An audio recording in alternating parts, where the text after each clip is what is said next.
Sonic Superstars, a game that created more divide than the US Civil War. This game is incredibly divisive. You either hate it or you love it, with most people thinking it's mid. And even after 1 year of being on shelves, it remains that awkward game everyone expected to be Mania 2, but turned into Sonic 4 Episode 3. But since I really like Sonic 4, what do I think of Sonic Superstars? This game is good. Really good, and I'm sick and tired of it not getting the respect it deserves. So sit back, relax, grab a snack, and let's discuss why I think Sonic Superstars is better than you think.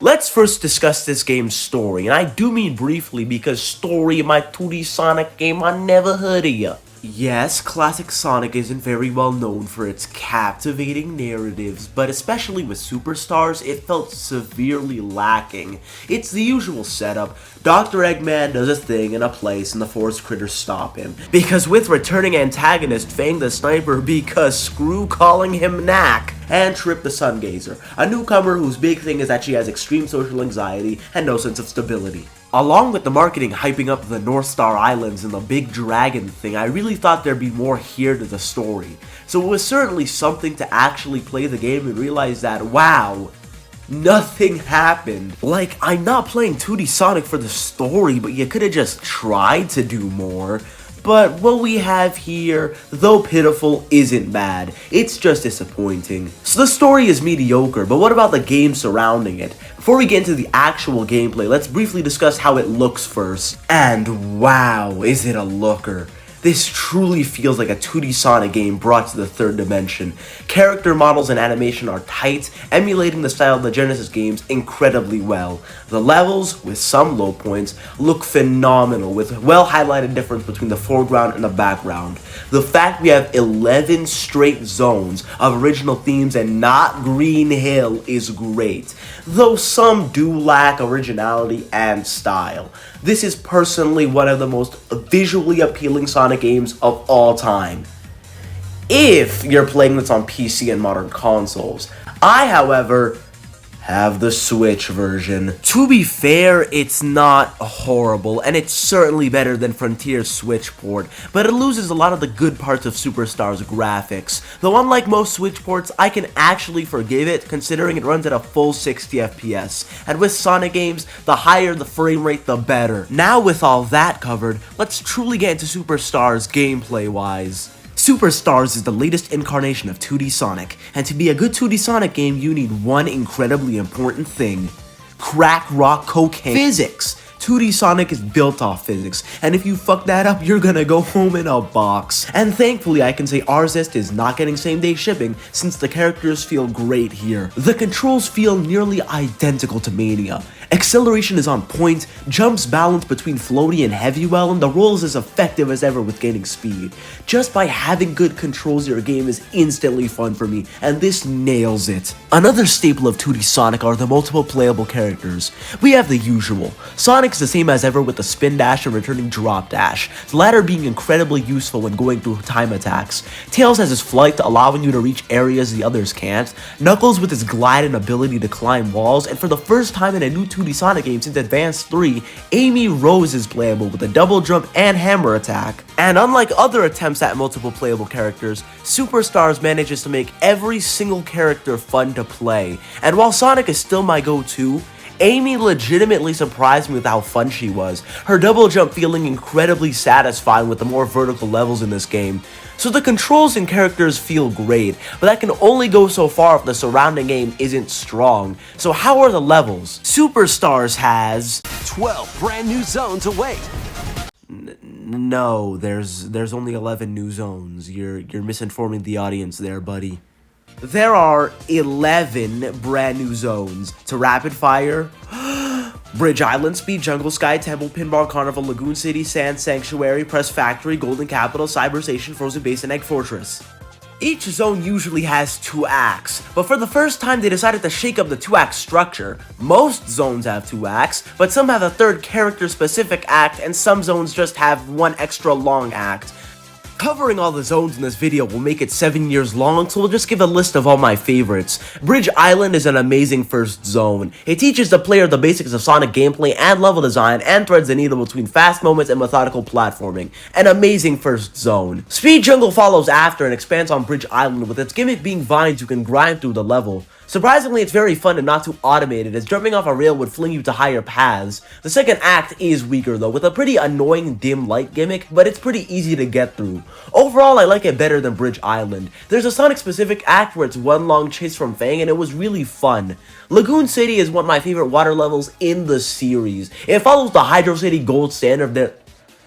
Lagoon City is one of my favorite water levels in the entire series. It follows the Hydro City gold standard of there being water, yes, but with skilled play makes it very easily avoidable. Using the water power also makes it incredibly easy, but we'll discuss that later. Lastly, Cyber Station is my favorite zone, with fun cyber gimmicks, good platforming sections, and a banger music track. Every level though has almost consistently great level design, with top-bottom level structure and balances speed with platforming, with exploration being heavily needed to find the special stages, so let's discuss those. The special stages in this game follow the Sonic 3 and Mania style of hiding big rings around the levels. Once you find one and jump in, you're teleported to the special stage. And how is this game's version of the special stages? Well, they're fine, I guess. You're transported to a 3D map where you're tasked with using yourself as a pendulum to swing across blue orbs to collect the emerald, while collecting rings to increase time and avoiding bombs. It's not hard at all. The emerald follows specific, easy to recognize patterns, so with a couple tries you'll get them all lickety-splits. And you will want to get them all though, since this game's main gimmick is that for the first time, each emerald has a specific power to itself besides getting all of them for Super Sonic. And how are these emerald powers?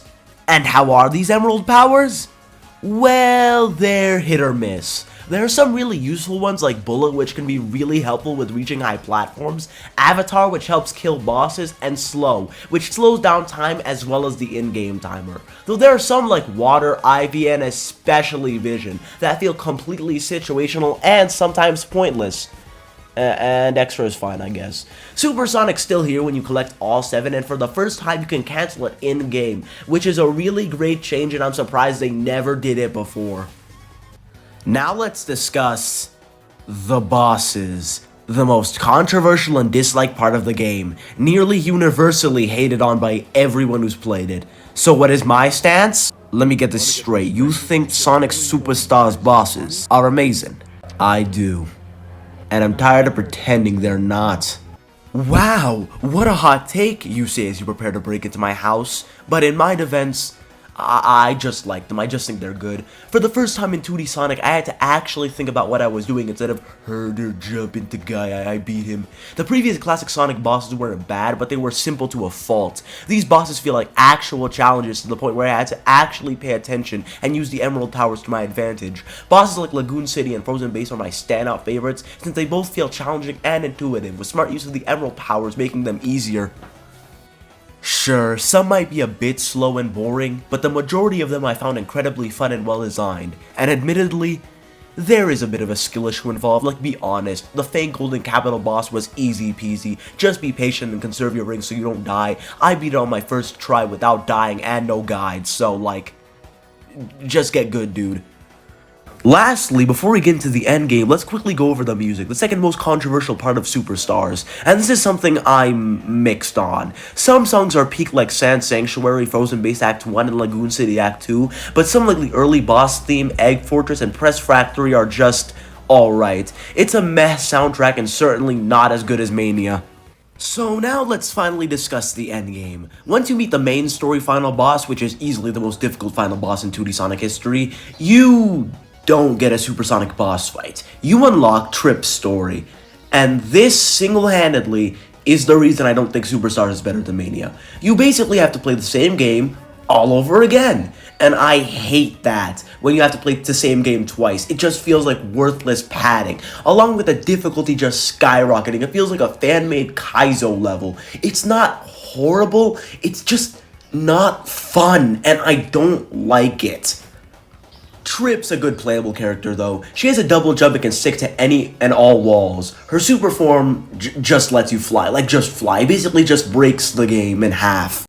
So finally, after all that, you reach the true final boss, the Black Dragon. You're put in an arena where you collect rings and wait for him to open up to attacks or to flex some of his own. He gets 2 phases, which gets it slightly harder, but overall, you basically do the same thing for 7 minutes. This is your typical Supersonic fight. Just wait for him to open up while conserving your rings. It's a good fight, just not notable in the way that Doomsday Zone was. In the end, you rush into him and he gets sealed off, officially ending Sonic Superstars.